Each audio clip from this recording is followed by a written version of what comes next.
Iran कमजोर नहीं हुआ। आज मिडिल ईस्ट स्पेशल रिपोर्ट में आपको सबूत के साथ यह बात बताना चाहता हूं। हजरात, यह बात तो मैं शुरू से कह रहा हूं और कहा था, आप ही मेरे गवाह हैं, आप ही परिवार हैं। परिवार से कभी मैंने झूठ नहीं बोला। जंग के दौरान इस नाचीज ने आपसे कहा था कि ईरान झुकेगा नहीं। खामनाई साहब ने बाद में कहा था, क्योंकि ईरान का रिकॉर्ड मुझे मालूम है और आप लोगों को भी मालूम है। ईरान कभी नहीं झुका। ईरान इराक की जंग में भी 8 साल तक ईरान लड़ता रहा। आखिरकार सीज फायर हुआ, बातचीत के बाद जंग खत्म हुई। बहरहाल उस पर नहीं जाना है। बात यह है कि यूएन मान रहा है, यूएन कह रहा है ईरान कमजोर नहीं हुआ। और यह बात मैं आपको गोदी मीडिया के सोर्स से बताऊंगा। कहा तो यूएन ने, लेकिन गोदी मीडिया भी इस बात को मान रहा है, क्योंकि यहां भारत में जो एक खास समुदाय है जिनको सिर्फ यह दिक्कत है कि मुसलमान है ईरान, मुसलमान है ईरान, इस वजह से उसका विरोध करना है और इजराइल का सपोर्ट इसलिए करना है क्योंकि वो मुसलमानों को मार रहा है। ये एक खास समुदाय भारत में है जो मुसलमानों के खिलाफ होने की वजह से सही हो या गलत उन पर फर्क नहीं पड़ता। मुसलमान ये जान लें कि कोई भी, वो उनमें से कोई भी आपके साथ कभी कोई खड़ा नहीं होगा। वो खड़े होंगे तो अपने किसी मफाद और फायदे के लिए खड़े होंगे, खुदा की कसम। ये देख लीजिए, दैनिक भास्कर की रिपोर्ट है, भारत का अखबार है। लिखता है कि ईरान के पास एटम बम बनाने के लिए यूरेनियम मौजूद है। यूएन एजेंसी बोला न्यूक्लियर प्रोग्राम शुरू कर सकता है ईरान, जबकि अमेरिका ने कहा कि परमाणु ठिकाना तबाह किया। यानी एक बात क्लियर है कि ट्रंप झूठ बोल रहा है। मोदी सरकार और अणुए भी अपने वालिद मोहतरम को बचाने के लिए ये अब बोल ही रहे हैं कि ट्रंप झूठा है, क्योंकि ऑपरेशन सिंदूर में उसने कह दिया कि हमने सीज फायर कराया था। मोदी का क्रेडिट जो जबरदस्ती मोदी जी ने जैसे तैसे बेचारा नाम कमाया था बिहार में वोट जीतने के लिए, उसका क्रेडिट अगर ट्रंप ले लेगा तो मोदी जी गुस्सा आएगा। तो यहां पर मोदी जी की जो भीड़ है वो इस बिना पर कि भाई ऑपरेशन सिंदूर में हमने कोई सीज फायर नहीं किया था, पाकिस्तान ने भीख मांगी थी, यह मोदी का कहना है। ट्रंप का कहना यह है कि दोनों मेरे पास खुद आए थे। इस बिना पर, इस वजह से वो 20 बार बोल चुका है अमेरिका का राष्ट्रपति ट्रंप। इस वजह से ये बीजेपी वाले और कुछ खास समुदाय के जो लोग हैं वो इस वजह से अमेरिका का विरोध कर रहे हैं, वरना कल तक ये उसकी आरती उतार रहे थे। ये बिन पैंदी के लोटे हैं, इनकी बात ना करें, बेहतर है। अब ये देखिए रिपोर्ट एक बार फिर से, साफ दैनिक भास्कर ने लिखा है कि आईएईए के चीफ कह रहे हैं कि ईरान न्यूक्लियर प्रोग्राम से बहुत पीछे नहीं गया है, बल्कि कुछ दिन बाद शुरू कर सकता है। आईएईए के डायरेक्टर राफेल ग्रोसी ने कहा है कि ईरान के पास 60% यूरेनियम का भंडार है जो एटम बम बनाने के लिए काफी है। इस भंडार को अमेरिकी हमले से पहले हटा दिया गया था और उसके पास यूरेनियम किस जगह है, तबाह हुआ है कि नहीं हुआ है, वो स्पष्ट नहीं है। इसी के साथ दैनिक भास्कर ने प्रूफ भी दिया है, जहां एक एरिया को हाईलाइट किया गया, कहा कि यहां बम गिरा और उसके बाद बम जब गिरा है तो पहाड़ धंसा है। लेकिन ईरान बोल रहा है, बल्कि हमने कल आपको दिखा दिया कि ईरान ने उस फैसिलिटी पर सफाई शुरू कर दी है। अब ईरान ने जो मजेदार बात बोली है ये इस पैराग्राफ में है। कुछ बातें सिर्फ हाईलाइट बता रहा हूं, टाइटल पढ़िए। ईरान बोला ट्रंप समझौता चाहते हैं तो अपनी भाषा बदल लें, यानी हमारे सुप्रीम लीडर की इज्जत करे अमेरिका। फिर उसके बाद ये बड़ा मेरा फेवरेट पार्ट है, इस पैराग्राफ में गोदी मीडिया खुद कंफर्म कर रहा है कि ईरान ने बोला मिसाइलें गिरती हैं तो इजराइल डैडी के पास भागता है। ये देखिए गोदी मीडिया खुद कोट कर रहा है, ईरान को बोल रहा है कि ईरान ने ये बात बोली इजराइल को कि जब इजराइल पर हमारी मिसाइलें गिरती हैं तो इजराइल डैडी यानी अमेरिका के पास भागता है। अब ये वाला पैराग्राफ पढ़िए जिसमें इजराइल रक्षा मंत्री ने कहा था कि खामनाई को मारना चाहते थे हम। आईडीएफ ने कहा था कि खामनाई हमारे निशाने पर हैं। ट्रंप ने कहा था कि हमें मालूम है, मुझे वो बयान मालूम है क्योंकि मैं रिपोर्ट कर रहा था। गोदी मीडिया तो 8 घंटा पीछे था भाई हमसे। रजा गराफी आपको लाइव अपडेट दे रहा था। तो मुझे याद है कि ट्रंप ने कहा था कि हमें मालूम है कि खामनाई कहां पर हैं और उनकी एग्जैक्ट लोकेशन हमें मालूम है। हमारे निशाने पर वो नहीं है लेकिन हो सकते हैं। और कुछ दिन बाद, 2-3 दिन बाद अमेरिका ने कह दिया था और इजराइल ने भी कह दिया था कि हमारे निशाने पर खामनाई है। अब रिजल्ट यह है कि ईरान अपनी बात पर वही है, खामनाई वही है, लेकिन डोनाल्ड ट्रंप हार गया क्योंकि उसने कहा था कि ईरान बिना शर्त हथियार डाल दे। डाला ईरान ने। इधर इजराइल का क्या हाल हुआ? इजराइल ने खुद मिडिल ईस्ट में कई देशों से कहा कि ईरान से सीज फायर की बात की जाए। क्यों कहा?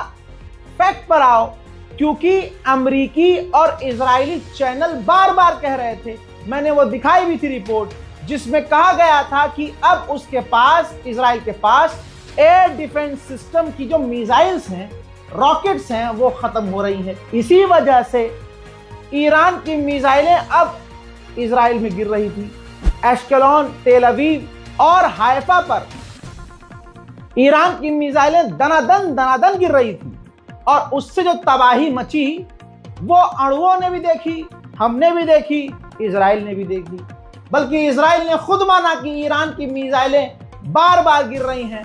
हम उसको 100% नहीं, शुरुआत में हम 90% रोक पा रहे थे, बीच में हमने 65% रोकी और बाद में हम 40% ही रह गए। यानी धीरे धीरे डिफेंस सिस्टम इसका बेकार होने लगा, तो इसने सीज फायर के लिए रोना शुरू कर दिया। आप समझ रहे हैं? ईरान हर तरह से जीता, ये सब देख रहे हैं। लेकिन इससे जुड़ी क्योंकि बात खामनाई की आई है और मुहर्रम चल रहे हैं, अब पता नहीं क्यों इजराइल जो हारा तो अणुए यहां बहुत सीरियस हो गए, बहुत ज्यादा सीरियस। अंधभक्त बहुत सीरियस हो गए, दिल पे ले गए यार। ऐसा महसूस कर रहे हैं जैसे वो हारे। ऑपरेशन सिंदूर पर अगर उनसे कुछ पूछ दो तो पिछवाड़े में कबाब चला जाता है, मिर्ची लग जाती है। यह मत पूछ तू। रिपोर्ट आ चुकी है कि भारत के फाइटर जेट गिरे हैं। इंडोनेशिया में भारत के एक बड़े अधिकारी ने खुलासा किया है। अब बाद में अगर आप पलट जाओगे, नहीं ऐसा नहीं हुआ, उनका ये मतलब था, उनका वो मतलब था, अलान का फलान था, दुनिया ने देख लिया तुम कितने सच्चे हो। लेकिन बात खामनाई की आई है तो कल तक देखिए, ईरान और भारत का रिश्ता बहुत पुराना और बहुत गहरा है। यहां तक कि भारत सबसे ज्यादा जो सामान, ये काजू, पिस्ता, बादाम और ये तमाम जो खाने पीने की चीजें होती हैं, ये भारत ईरान से लेता है भारी मात्रा में और बेहतरीन ट्रेड करता है। चाबहार पोर्ट पर भारत इन्वेस्ट कर चुका है और खुद मोदी जी ने 2024 में वादा किया है ईरान से कि हम इसमें और इन्वेस्ट करेंगे बिलियंस ऑफ डॉलर में, ताकि आपके पोर्ट को हम और भी ज्यादा इस्तेमाल करके भारत के लोगों को, अपने देश को फायदा पहुंचाएं। यह गहरा रिश्ता है। अंडुओं को कौन समझाए कि अगर इजराइल से हम हथियार लेते हैं तो मोदी जी उसका डिस्काउंट नहीं लेते बल्कि ज्यादा पैसा देते हैं। हमारा तो ऐसा है, आदमी डिस्काउंट नहीं लेता। मोदी तो कहता भाई हम देंगे ज्यादा पैसे, काय साल ले तुम्हारा। अबे भाई, मोदी जी की तो तारीफ करनी चाहिए तुम्हें इस मामले में कि भाई इजराइल से हम हथियार जो ले रहे हैं फ्री में नहीं ले रहे हैं। इन अंडुओं को लग रहा है इजराइल हमारी मदद करता है। क्या मदद करी? अपना ड्रोन दिया उसने। अच्छा, तुम्हारी अम्मा दहेज में लाई थी इजराइल से। पूरे पैसे दिए हैं मोदी सरकार ने। क्या कह रहा, ऑटोमेटिक गन दी थी, हैं? अपनी मासी के दहेज में लाए थे क्या? कैसे, कहां से मिली? फ्री में मिली थी। इजराइल को मोटी कीमत भारत चुकाता है तो हथियार मिलता है। और सिर्फ क्या, इजराइल पर डिपेंड है भारत, यानी इजराइल को सपोर्ट करते करते और ईरान के विरोध में अंडुओं का हाल ये है कि अपने देश को टेक्निकली ये कमजोर बता रहे हैं कि भाई इजराइल के ऊपर हम डिपेंड हैं, इजराइल हमें हथियार देता है भाई साहब, इजराइल हमें हथियार देता है भाई। इसी किसी से पूछो, इजराइल हमें हथियार देता है भाई, क्यों सपोर्ट करो, इजराइल हमें हथियार देता है। अब चूरन, जो रिश्ता इजराइल से है वैसा ही रिश्ता हमारा ईरान से है। भारत का एक स्टैंड एक तरफा किसी के साथ नहीं है, दोनों के साथ। कांग्रेस ने इसी का विरोध किया कि भाई जब भाजपा के पुराने लीडर्स थे, माननीय अटल बिहारी वाजपेयी, उनका कहना यह था अरब की जमीन अरबियों की है, यहूदियों ने कब्जा किया है, छोड़ना पड़ेगा। कल तक यह स्टेटमेंट था। फिलिस्तीन को अब तक भारत मदद देता आया है, तो अगर फिलिस्तीन गाजा के खिलाफ मोदी सरकार है तो पूरा पूरा इजराइल के साथ हो जाती। मोदी सरकार ने किसी के विरोध में कुछ नहीं कहा क्योंकि दोनों से रिश्ते थे, लेकिन अणुओं को मुसलमानों से नफरत है, यही वजह है कि वो इजराइल के साथ खड़े। बहुत शॉर्ट में सारी कहानी खत्म करूंगा। भारत का ईरान से गहरा रिश्ता बहुत पहले से है, इसलिए मोदी सरकार ने संभल कर कदम रखा। अब उत्तर प्रदेश, भोपाल, मुहर्रम का समय है। भारत में दो कम्युनिटी है, शिया और सुन्नी, ठीक है? दोनों ही इस्लाम के दो बाजू हैं, इन्हें कोई उखाड़ नहीं सकता। हाँ, यह बात अलग है कि अब तक ये आपस में ही लड़ते भिड़ते आ रहे थे, दोनों ही अपने आप को नुकसान पहुंचा रहे थे, लेकिन जब जुल्म हुआ तो दोनों को अकल आ गई कि भाई साहब उनकी दुश्मन की नजर में तो हम मुसलमान हैं, वो मुसलमान कह के मार रहे हैं तो हम लड़े क्यों? अल्हम्दुलिल्लाह अकल आई, ये चीजें खत्म हुई। तो अभी ये जो शिया कौम है, इसके लिए मुहर्रम का जब चांद नजर आता है तो मुहर्रम की शुरुआत 2 महीना 8 दिन, मुहर्रम और चहलुम शिया समुदाय के लिए बहुत दुख वाला होता है, बहुत गम मनाते हैं, वो कोई उनका त्योहार नहीं होता है। वो इस वजह से उनका मजाक अब तक उड़ाया जाता रहा है दूसरे कम्युनिटी के जरिए, लेकिन जिस चीज का मजाक उड़ा रहे हैं है वो बड़ी दमदार। यही कम्युनिटी, जैसे ये लोग कह रहे हैं भाई तुम्हारा और ईरान का रिश्ता क्या, ला इलाहा इल्लल्लाह। अबे तुम्हारा और इजराइल का रिश्ता क्या, जिंगलालाहू जिंगलालूहू जिंगा है क्या? क्या रिश्ता है तुम्हारा? रिश्ता कुछ नहीं है। याद रखिएगा, ये कौम मुसलमानों से नफरत करती है, सिर्फ इस वजह से ये इजराइल के साथ थी। मैं बता रहा हूं, भारत के मुसलमानों का ईरान से ईमान का रिश्ता था, ला इलाहा इल्लल्लाह का रिश्ता है। अब बात शिया कम्युनिटी की करें, जो ईरान जो है देश, वो शिया, वहां शिया सरकार है, शिया लोग ज्यादा रहते हैं। अब वहां भी गम की तारीख है भाई, उनके देवता को कत्ल किया गया, मारा गया, धोखे से घेर के मारा गया। वो करबला की स्टोरी, करबला की जो बातें हैं, करबला के मसाइब हैं, वो आप गूगल पर, यूट्यूब पर वीडियो देखिए, समझ में आएगा कुछ कुछ आपको। अगर कई वीडियो देखेंगे तो बहुत चीजें समझ में आएंगी। अब मुहर्रम है, इस जंग के तुरंत बाद मुहर्रम शुरू हो गए। अब सुप्रीम लीडर ऑफ ईरान की इज्जत दुनिया में कौन नहीं करता? आइए ये देखिए, प्रधानमंत्री मोदी जी खुद स्पेशली ईरान के supreme leader Ayatollah Syed Ali खामनाई से मिले हुए हैं, और कितनी तमीज और तहजीब के साथ मुलाकात ये हुई है मैं आपको बता नहीं सकता, आप वो गूगल कर लीजिएगा। यानी रिश्ते बता रहा हूं कि भारत के कितने गहरे हैं। सुप्रीम लीडर ऑफ ईरान से ऐसे कोई नहीं मिल लेता है जाके, जिनको ईरान की सरकार पसंद करती है, यानी मोदी सरकार को ही पसंद करती है। इजाजत दी मोदी जी को आए और मिले। अब उसके ये बस जलील करने के लिए इनको, अणुओं को, ये बिन पेंदी के लोटे हैं, इसलिए मैंने ये तस्वीर दिखाई। अब दिक्कत क्या हुई, मुहर्रम यहां भारत में शुरू हुआ, पूरी दुनिया में मुहर्रम है, तो अज़ादारी करते हैं, मातम करते हैं, गमों को याद करते हैं, अपने जो इमाम हुसैन के साथ किया गया वो बयान करते हैं। जैसे अच्छा, ये जो लोग जागरण करें, रात भर जागरण करें, तो उनको वो समझ में आता है। मुसलमान मुहर्रम क्यों मना रहे हैं, मुसलमान ऐसा क्यों कर रहे हैं, इनको वो तो तुम्हें क्यों समझ में आएगा भाई? तुम अपने में रहो। अभी कुछ बोल दो तो विवाद हो जाएगा, बुरा लग जाएगा, फौरन तो इनकी आत्मा आहत हो जाती है, फौरन, तुरंत। है वैसे बहुत मजबूत, बोल दो तो फौरन रोना शुरू, भाई FIR कर दो, FIR कर दो। फैक्ट बयान कर रहा हूं, फैक्ट सुनो, फैक्ट। अब देश भर में मुहर्रम है, काले झंडे जो दुख का होता है वो लगाए जा रहे हैं, मजलिस, अज़ादारी, मातम जो वो लोग करते हैं कर रहे हैं। अब ऐसे में क्योंकि हिंदुस्तान के जो शिया कम्युनिटी है वो ईरान से और करीब है, क्योंकि भाई वो भी शिया, ये भी शिया, मोहब्बत थोड़ी ज्यादा। हालांकि इस जंग के बाद दुनिया का हर मुसलमान ईरान से मोहब्बत बेपनाह कर रहा है। अब मामला ये हुआ कि जब पोस्टर लगाए गए, जो मुहर्रम में लगते हैं पोस्टर, उसमें कई जगह खामनाई साहब के, कासिम सुलेमानी के पोस्टर लगाए गए, कासिम सुलेमानी साहब के पोस्टर। अब गोदी मीडिया यहां भड़क गया, क्योंकि गोदी मीडिया भी यही चाहता था कि ये जंग ईरान हार जाए, क्योंकि मुसलमान हैं। आपको तवज्जो है? तो हिंदू संगठन कूदे आगे, बड़ी मेहनत करी, शोर शराबा कुछ उनका होता नहीं है, मतलब अपने त्योहार पे भी सुकून में नहीं रहेंगे, दूसरे के भी त्योहार पे सुकून।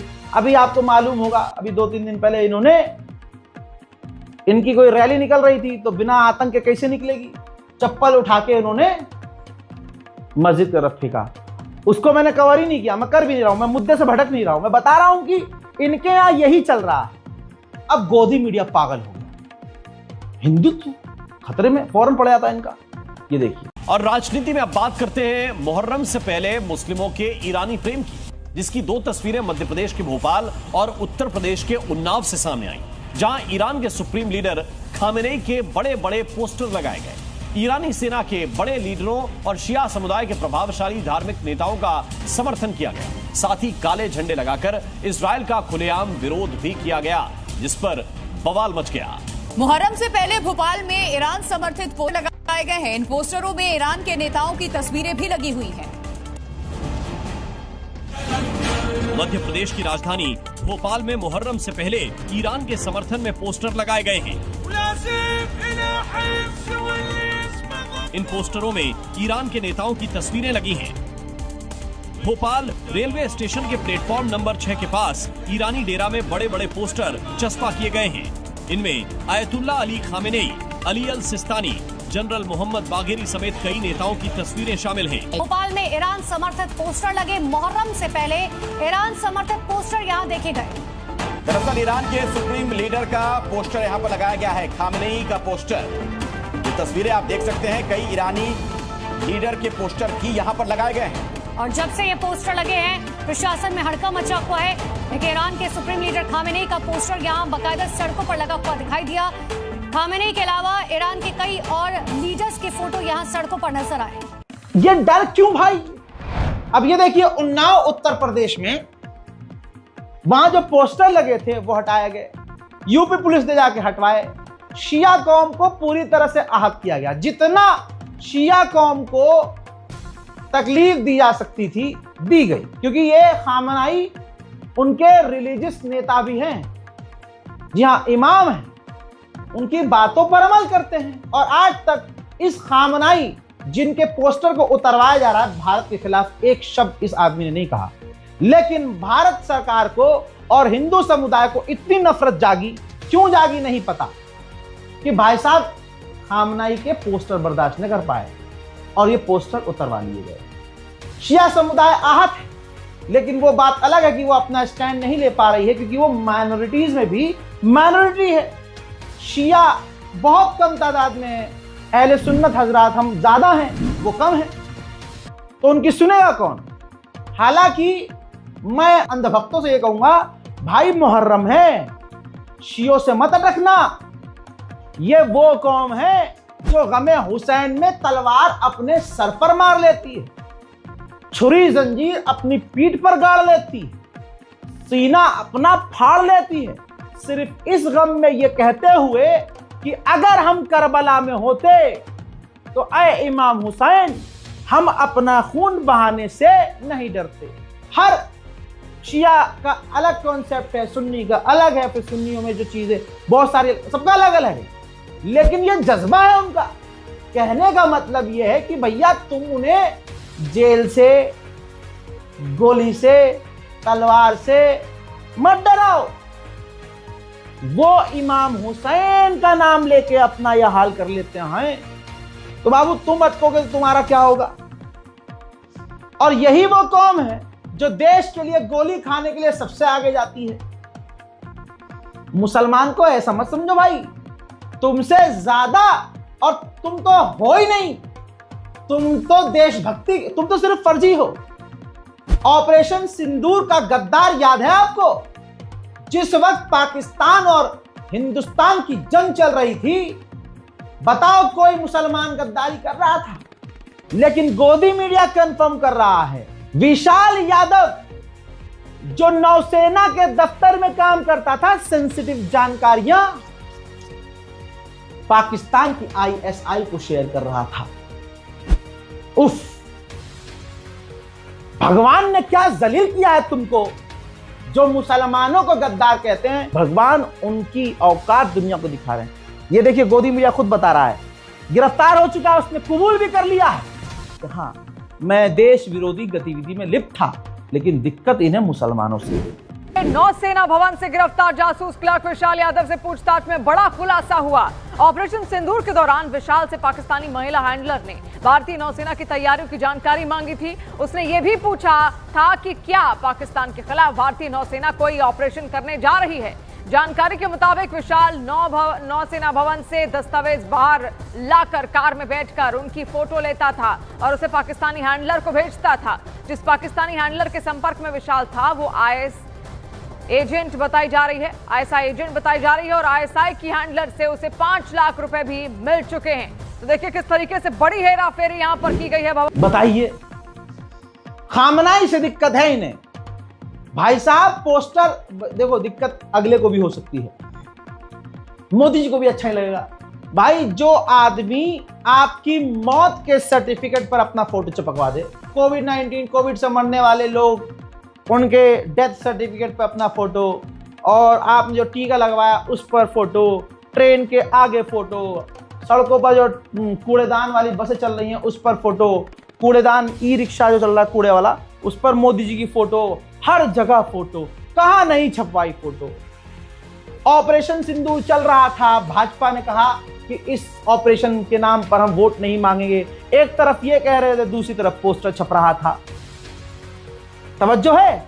ऐसे में जिस आदमी को फोटो की हो भूख, उसके ही देश में तुम दूसरे नेता का फोटो लगाओ, कैसे बर्दाश्त होगा? अगले पे बुरा है, गलत लगेगा। बल्कि मैं तो कह रहा हूं ये फोटो लगाओ हमारे सुप्रीम लीडर के साथ, ईरान के सुप्रीम लीडर। भाई हमारा तो सुप्रीम लीडर मोदी के अलावा कोई हो ही नहीं सकता, ठीक है?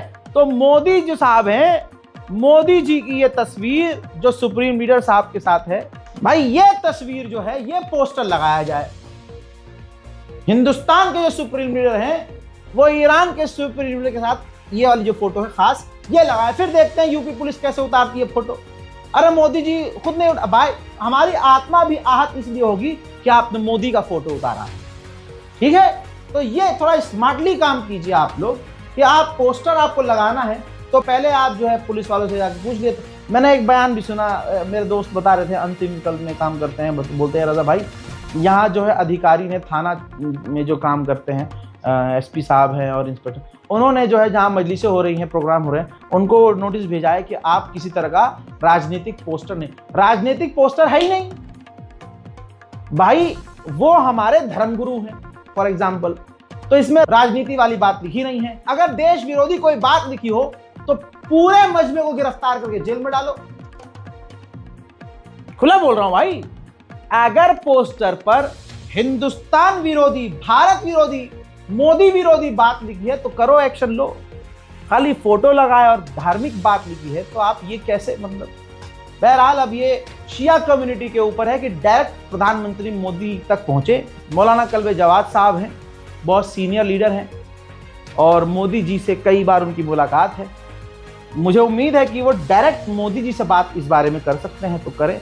अब दिखाएं अपनी ताकत कि जब आप कोई गलती नहीं कर रहे हो तो ज़बरदस्ती किस तरह से आपकी इमेज को धूलित किया जा रहा है, खराब किया जा रहा है। ये शिया कौम को सोचना होगा। अब उधर मैं पहले ही बोल चुका था कि सीज फायर हो रहा है लेकिन भरोसा नहीं करेंगे हम, ना आप करिएगा। कैसे? क्योंकि लिखित में कोई सीज फायर है ही नहीं, लिखित में कोई एग्रीमेंट नहीं है।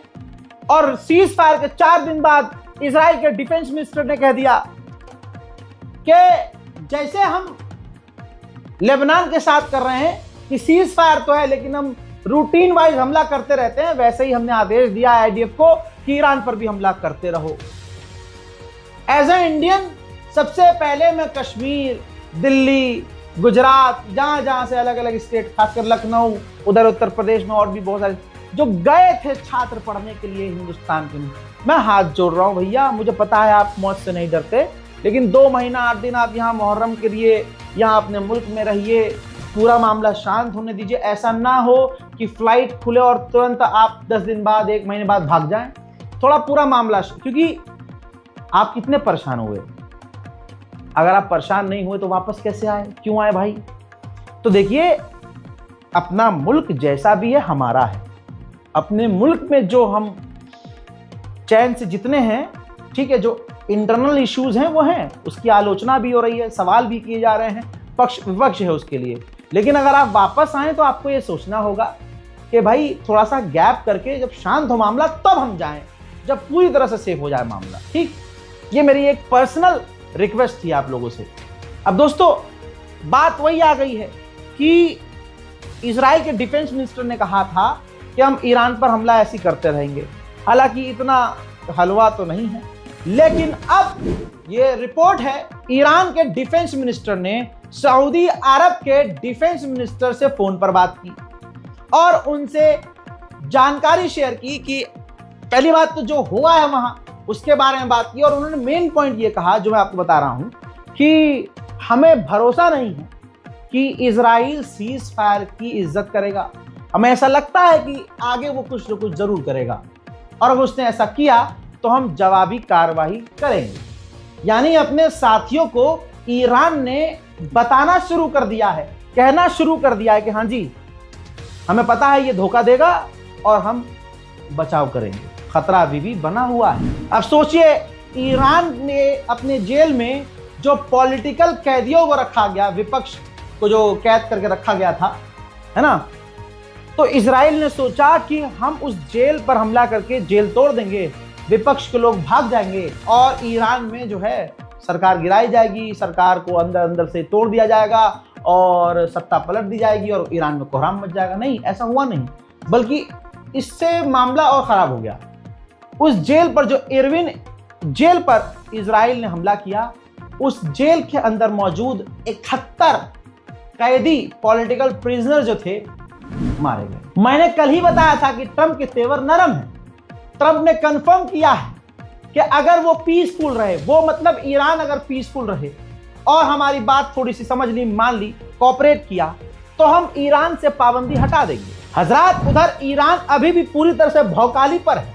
ईरान, उधर अमेरिका कह रहा है बात कर रहे हैं हम, बात करेंगे, हम तैयार है बात करने को, फलाना दिन बात करेंगे, लेकिन ईरान ने साफ कह दिया है हमारा कोई इरादा ही नहीं है फिलहाल बात करने का, ना कोई डेट सेट है, ना कोई जगह सेट है। आइए आपकी स्क्रीन पर बहुत सारे सीनों में आग लगाने वाली रिपोर्ट। अल्हम्दुलिल्लाह, जज़ाकल्लाह। यह रिपोर्ट है, अमेरिका का अखबार लिख रहा है, कह रहा है कि हमने ईरान के ऑफिशियल्स की कॉल को इंटरसेप्ट किया, यानी ईरानी जो अधिकारी हैं उनकी कॉल को हैक किया और सुना, जिसमें वो आपस में और सीनियर अधिकारी बात कर रहे हैं कि हमने जो सोचा था, यानी ईरान ने जो सोचा था कि इतना नुकसान, इतना डैमेज होगा अमेरिका के हमले में, हमें उतना नुकसान नहीं हुआ। यानी अंदर की भी यही रिपोर्ट है ईरान की कि उसको नुकसान उतना हुआ ही नहीं है, यानी अमेरिका पूरी तरह से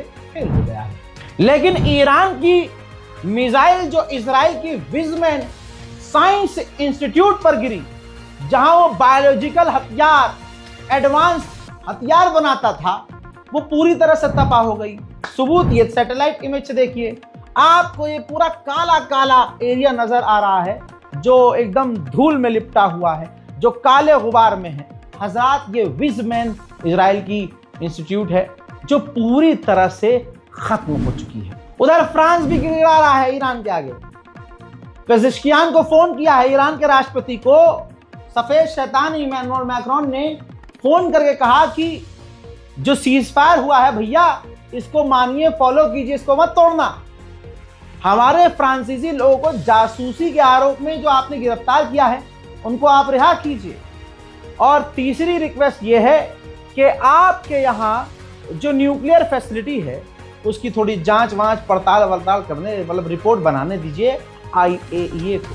हालांकि ईरान पहले ही मुकर चुका है कि कोई भी हम जांच अब होने नहीं देंगे। ईरान जितने मजे ले रहा है उतना कोई ले भी नहीं सकता। एक तो ससुरों का हमला फेल हुआ, उनका प्लान फेल हुआ, ईरान सीने पर सांप बनकर कुछ इस तरह से लौट रहा है। यह सैटेलाइट इमेज देखिए। रिपोर्ट यह है कि ईरान ने अपने फॉर्दो फैसिलिटी पर और दूसरी न्यूक्लियर फैसिलिटीज पर कंस्ट्रक्शन शुरू कर दिया है। यानी जो IAEA और अमेरिकी एक्सपर्ट कह रहे थे कि ईरान को नुकसान इतना नहीं हुआ है और ईरान सालों नहीं बस कुछ महीने पीछे गया और बहुत जल्द वो अपनी न्यूक्लियर फैसिलिटी को शुरू कर देगा, तो देखिए मुन्ना, काम शुरू हो चुका है। हजरात, ये है middle east Iran special report. अभी बहुत सारी खबरें बाकी हैं। मैं आज आपको एक और रिपोर्ट दूंगा, उसको भी देखिएगा, इसको भी देखिए, अपनी राय कमेंट में जरूर लिखिए, रिपोर्ट को शेयर कीजिए। वो जो मेन बातें मैंने आपसे कही हैं, जो पोस्टर हटाने वाली बात है, हिंदुस्तान में जो चीजें हो रही हैं और जो भारत के साथ गद्दारी करने वाले खास समुदाय, ये तमाम चीजें आप क्रॉप करके, ट्रिम करके, स्क्रीन रिकॉर्डिंग करके अपने व्हाट्सएप स्टेटस पर लगा सकते हैं। आप इंस्टाग्राम पर शेयर कीजिए, लिंक, इस वीडियो का डायरेक्ट लिंक शेयर कीजिए ताकि लोगों को पता चले कि मुसलमानों को सिर्फ बदनाम किया जा रहा है, लेकिन मुसलमान गद्दार।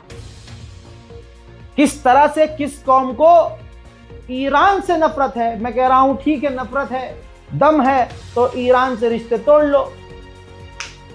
अरे ईरान से रिश्ते नाते खत्म कर लो, अपनी डिप्लोमेसी खत्म कर लो, अपने वालिदे मोहतरम से कहो तो सही, अड़वो, लेकिन नहीं कहोगे। अगर ईरान का, एक बात और जाते जाते, अगर ईरान के सुप्रीम लीडर जो हमारे लिए रिलीजियस तौर से जरूरी है, धार्मिक तौर से जरूरी है, धर्मगुरु है भाई, तो अगर धर्मगुरु, क्योंकि वो ईरान के हैं, सुप्रीम लीडर हैं, उनका पोस्टर तुम्हें चुभ रहा है, आहा, तो मुझे ये बताओ ये क्या है। तुम जब कल तक डोनाल्ड ट्रंप की पूजा कर रहे थे, आहा, धार्मिक तरीके से आरती उतार रहे थे, टीका फोटो पर लगा रहे थे, तालियां बजा रहे थे, वही ट्रंप आज भारत को नीचा दिखा रहा है। वही ट्रंप मोदी जी की बात को काट रहा है। तो ये बताओ, ईरान के सुप्रीम लीडर ने तो एक बात भी न भारत के खिलाफ कही, न मोदी के खिलाफ कही। तो ये जो दर्द तुम्हारे किसी पर्सनल जगह में हो रहा है, इसकी वजह ये नहीं कि वो मुसलमान हैं और भारत का मुसलमान खुश क्यों है, ये वजह नहीं तो फिर क्या वजह? यही वजह है। इस रिपोर्ट को शेयर कीजिए, दुआओं में याद रखिए। जय हिंद।